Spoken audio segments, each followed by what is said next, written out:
Hi everyone! Ito yung aking recipe today. Lagyan natin ng cooking wine. Spare ribs. Then, soy sauce. Dark soy sauce.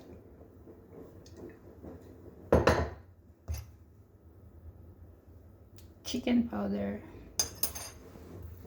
1 star anise. Then, laurel. Tsaka, tubig. Ayan. Pakuluan natin hanggang sa lumambot. Mag-add pala ako dito ng sugar. Tapos takpan natin.